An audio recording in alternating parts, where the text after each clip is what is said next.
Hello, this is Annette with Project Refine Life. Welcome to my channel and this VR, which is only 10 indie decks, which is a VR to Theia over at Garden Goddess Tarot and Meg over at Rose Honey Ritual. And you know, Theia titled it, "Why Do I Do This to Myself?" And that's exactly what I thought when I saw their tag. However, I do like doing these type of tags because it helps memorialize what I'm working with, what's been working for me, how my tastes have changed. Let's go ahead and get right to it. So far as looking at the decks that were in the original tag to Katie Flowers, which was only 10 decks, and that was a combination of mass market and indie, there are still some of these indie decks included in today's video. The Gentle Tarot, I absolutely adore this deck. And the truth is, if I had to leave with only one, this would be it. I absolutely adore this deck. This deck is just my connection to earth, to being a keeper of the earth, to just paying attention to everything, to this just touches my heart. This is like my big sister in a deck where she's able to gently tell me what is going on, you know, kind of how to view myself, but also with these gentle nudges like, hey, you might want to take a look at this because that doesn't look very cool, you know, like, what are we doing about this? So this deck is just so beautiful. I just love it so much. And Madi just has a wonderful voice and it speaks through this tarot deck so beautifully. So I truly love it, and it is still here.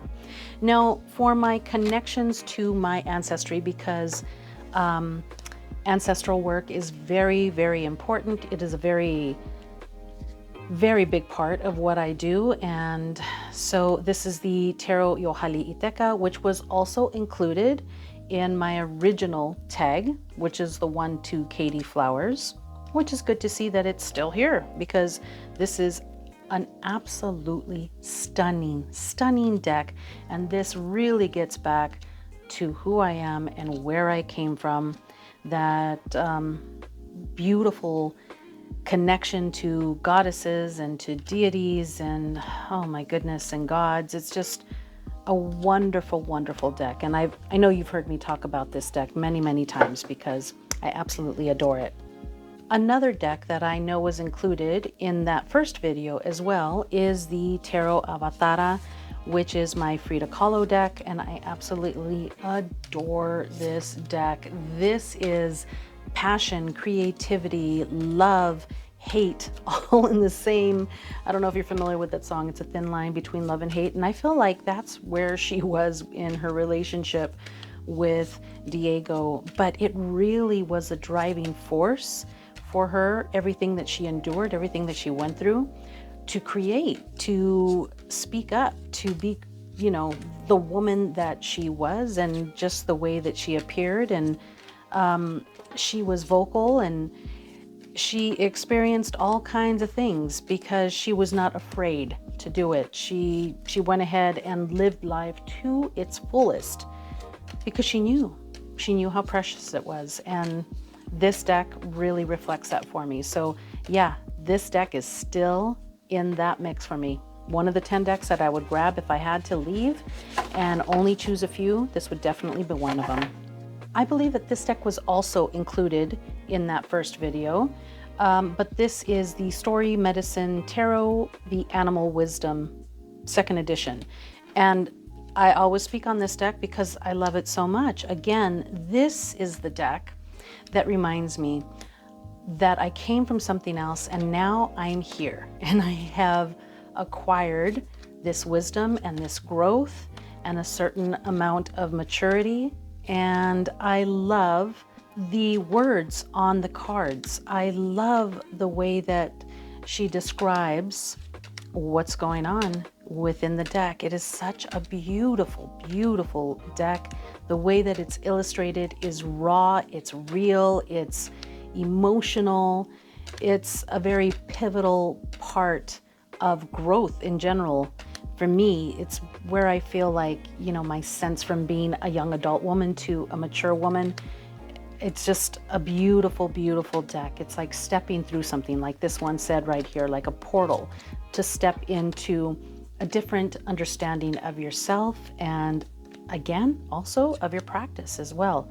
Now, the rest of these decks are all new into my idea of my top 10 that I would take with me. And this is the Johanna Jaus. And this also steps into my ancestry, because in addition to being indigenous and it's a combination of European plus the indigenous that makes me who I am. So this deck touches upon that. And the creator from this deck and the words within this deck are Galatian, and my roots root back to that area, that area of Spain where it's a little bit more Celtic in their beliefs, and it is just part of my practice. And I love the illustrations and how beautiful it is. Now, a couple of the rules that Meg had set was that it had to be in print, available to get, and it couldn't be one of the print-on-demand type decks, which none of them are. And at this time, Johanna Jaus is available for purchase in its newest edition. So there we go. I haven't broken any rules, although Theia did say that there was no rules. Just go ahead and pick your 10 mass market decks, or indie decks rather. But this is such a beautiful deck. I just love the way it reads. I love the colors. I love the shape. And it's a very deep deck for me to work with, because it does have to do with ancestry. Now, I would also need a deck to kind of walk through the place of womb healing and that energy that kind of picks me up and gives me that beautiful support that I would need and that I do need. And this is the deck that I turn to for that. This is the Lioness Oracle Tarot, and it is such a beautiful deck. But in addition to that beautiful sacred type of healing that I get from this deck, it also has that cosmic connection, which is just wonderful. I just love that about this deck. Look how beautiful it is. One of those analog type creations. And look at it. It's just beautiful. I love it. Along with that analog style collage deck is the Ritual Tarot. And the Ritual Tarot is a deck that I would bring with me because it's just freaking magic. It really is. I've spent a lot of time with this deck. It slept next to me. I carried around the deck with me to and from my classes. It moved around the house with me. I really spent time getting to know this deck, looking at all of the symbology within the deck, and translated it for myself, because there are no titles within the deck. And although the guidebook is good, it doesn't really describe everything. But looking at it and relating it to the tarot, I have really come to my own little, okay, well, this is a throw to this, and this is a connection for that. And I just love that I've been able to do this with this deck and really connect it to the meanings and how it reads for me, not somebody else. It's really one of those decks that is very personal. And for me, this deck has just been like a turning point in my reading and the way that I view tarot.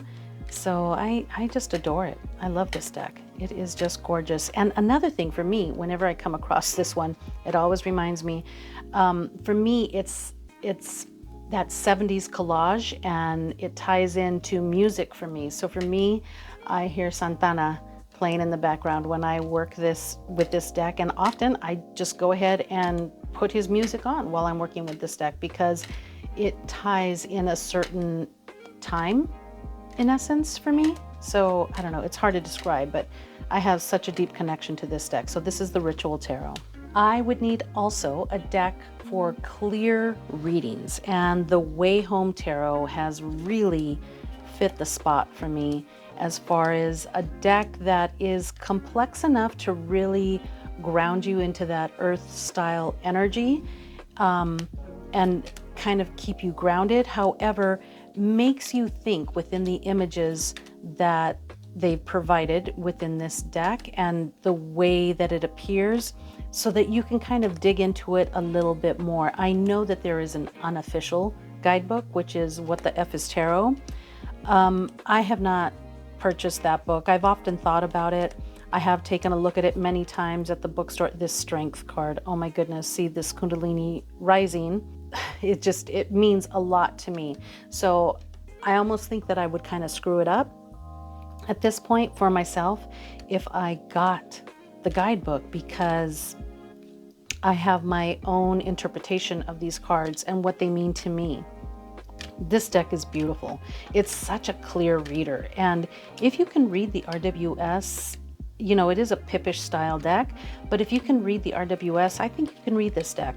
I do. It's just gorgeous. It's beautiful. I love the way that this reads. It's clear. It is concise. It is a no messing around. Let's just get to it. I love this deck. It's beautiful. Look at the Seven of Pentacles. Look at that. Oh my goodness. All right, let's move on. This deck came into my collection, I believe, at the end of 2022. It is such a beautiful deck. It actually sits on my desk. This deck is absolutely stunning. This is a Tarot by Mr. Freiborg, and this is a Marseille style or Soprafino Marseille style deck. And what I actually love even more about this deck are the skeletons. All of the faces are skeletons. And for me, that really ties into some deep work for me, because that kind of relates to, you know, my ancestry and how I view it. I love this deck. I love the colors. I love the images. I love the way that it reads. It's just absolutely stunning. This is one of these decks that I'm like, how do people draw these kind of things? I just don't understand. But it is a beautiful, beautiful deck, and it kind of fits that niche of needing a Marseille style deck. So this would be it. So for my last deck, my only 10 indie decks, it would be the Somnia Tarot. The Somnia Tarot is an absolute stunning deck.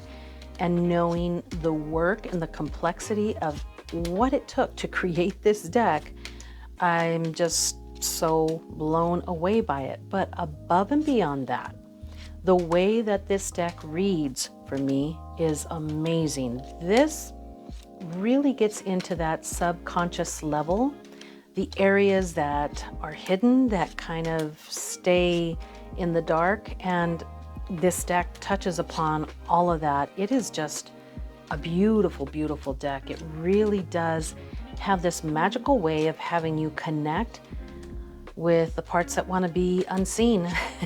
And it's just stunning. Now, there was some decks that didn't make it to the top 10 that I really did want to consider, and some Oracle decks. Now, Theia did another additional video, which is called More Indie Decks Runner-Up, so I might have to go ahead and follow up with one of those.